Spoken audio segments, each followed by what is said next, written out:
Selamat pagi anak-anak, kita akan devotion. Kita siapkan hati kita. Sebelumnya mari kita bersatu di dalam doa. Bapa yang baik, kami mengucap syukur buat pagi hari ini Tuhan. Terima kasih untuk kesempatan kami. Kami masih ada sebagaimana kami ada. Bahkan kami masih bisa mendengarkan firman-Mu. Berfirmanlah Tuhan bagi kami, anak-anak-Mu kelas 3 sampai kelas 6. Biarlah hati kami boleh dikuatkan lewat firman Tuhan hari ini. Kami serahkan semuanya ke dalam tangan-Mu, di dalam nama Yesus kami berdoa. Amin. Anak-anak, judul dari firman Tuhan hari ini adalah 3 kunci mendapatkan kekuatan di masa sukar. Firman Tuhan diambil dari Habakuk 3 ayat 17 sampai 19. Ibu akan bacakan bagi kita semua.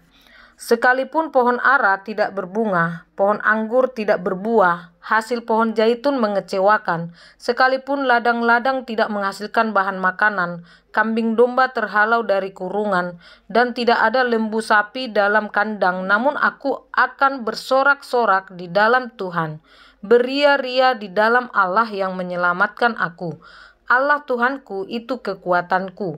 Ia membuat kakiku seperti kaki rusa. Ia membiarkan aku berjejak di bukit-bukitku.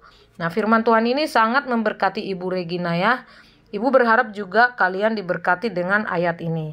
Nah, anak-anak, di awal tahun 2021 ini begitu banyak kesulitan yang terjadi yang kita lihat di Indonesia ini ya. Salah satunya itu adalah banjir ya. Ada satu daerah yang mengalami banjir, satu kota tersebut sampai 3 meter. Betapa tidak nyamannya berada di tempat seperti ini ya, sampai mereka mengungsi.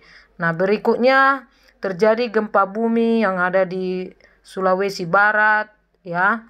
Berikutnya ditemukan lagi katanya varian dari virus corona ya, COVID-19 ini yang bahkan lebih sulit, lebih sakit lagi dibandingkan coronavirus yang sebelumnya.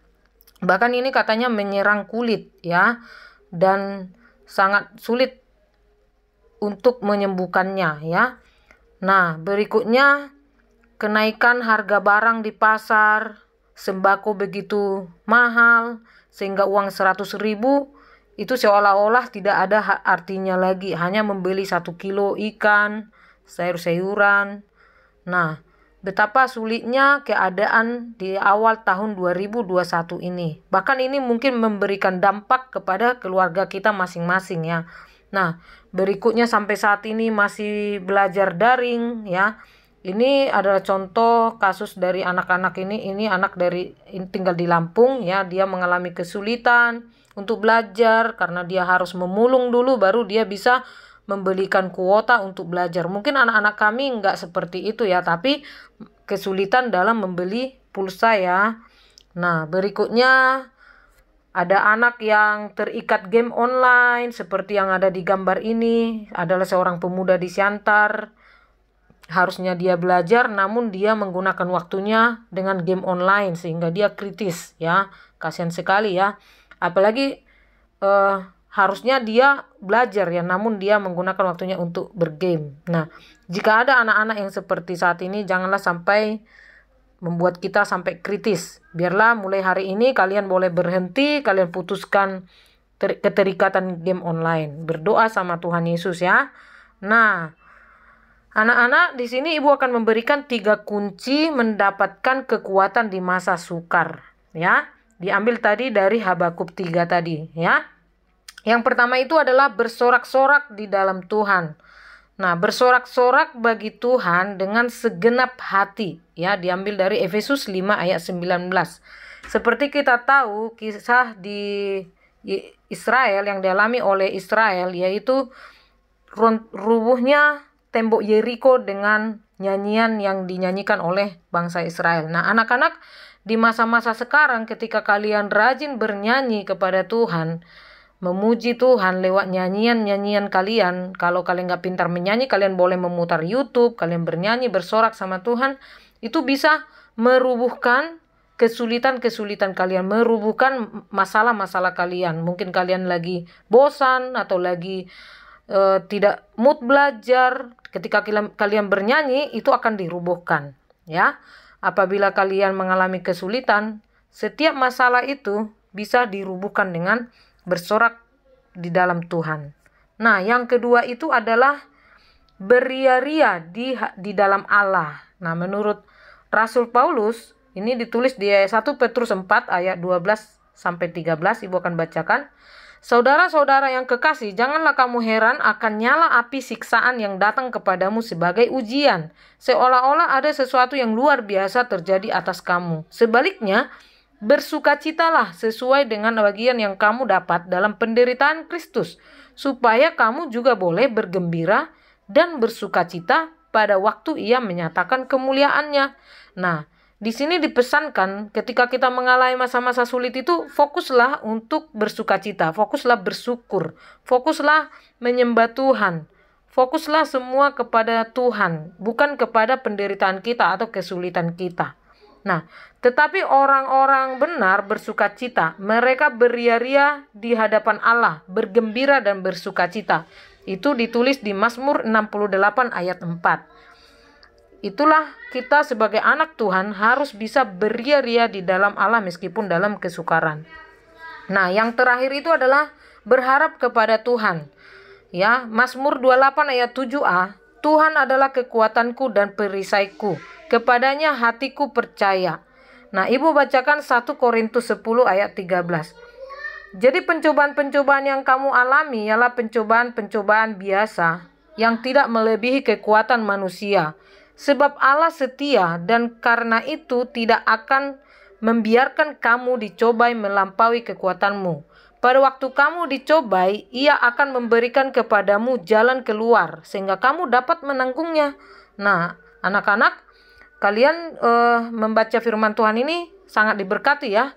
Karena kata Tuhan, apapun yang kita alami saat ini, mungkin kesulitan bayar uang sekolah, kesulitan apapun yang kita hadapi, itu hanya biasa kata Tuhan. Ketika kita sungguh-sungguh kepada Tuhan, mengandalkan Tuhan, memberikan harapan kita kepada Tuhan, percayalah kepada Tuhan, pasti kita bisa melaluinya.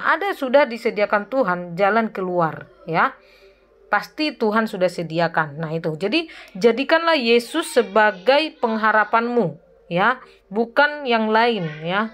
Itu dia kunci dari sumber kekuatan kita di masa-masa sulit ini. Nah, sebagai ayat penutup, Ibu ambil dari Yesaya 43 ayat 2. Apabila engkau menyeberang melalui air, aku akan menyertai engkau. Atau melalui sungai-sungai, engkau tidak akan dihanyutkan. Apabila engkau berjalan melalui api, engkau tidak akan dihanguskan. Dan nyala api tidak akan membakar engkau. Nah, ini adalah janji Tuhan ya. Tuhan itu memberikan janji untuk menyertai kita.